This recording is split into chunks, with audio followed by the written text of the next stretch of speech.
1947 के पहले कौन लोग थे जो लोग भारत के विभाजन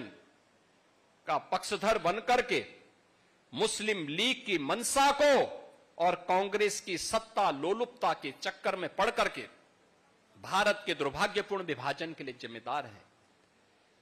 उन लोगों के बारे में सही जानकारी देने की आवश्यकता है। याद रखना, अगर उस समय के समाज ने,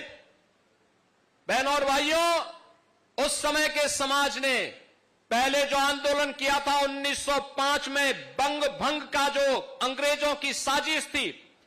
जैसे उसे विफल किया था, ऐसे ही मुस्लिम लीग की साजिश को विफल करने के लिए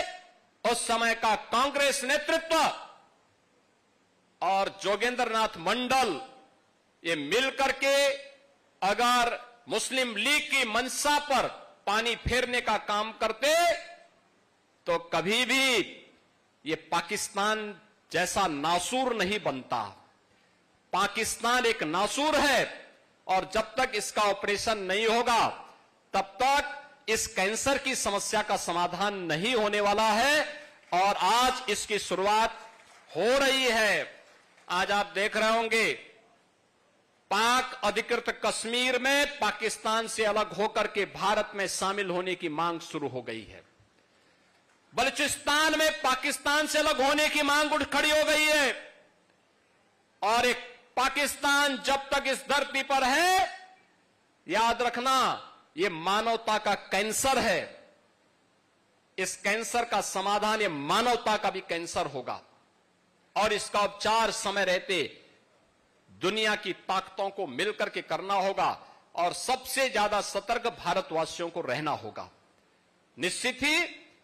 समाधान के रास्ते निकलेंगे।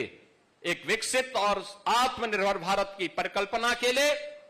पूज्य संतों के सानिध्य में उनके संकल्पों के साथ आगे बढ़ते हुए हम डबल इंजन सरकार के कार्यों को मजबूती के साथ जमीनी धरातल पर उतारने का कार्य करेंगे। हम सब आज एक भारत श्रेष्ठ भारत के रूप में पूरे देश के अंदर उत्तर, दक्षिण, पूरब, पश्चिम एक मजबूत भारत के लिए कार्य कर रहे हैं। प्रधानमंत्री मोदी जी का संकल्प, उनका सामर्थ्य और उनकी विजनरी लीडरशिप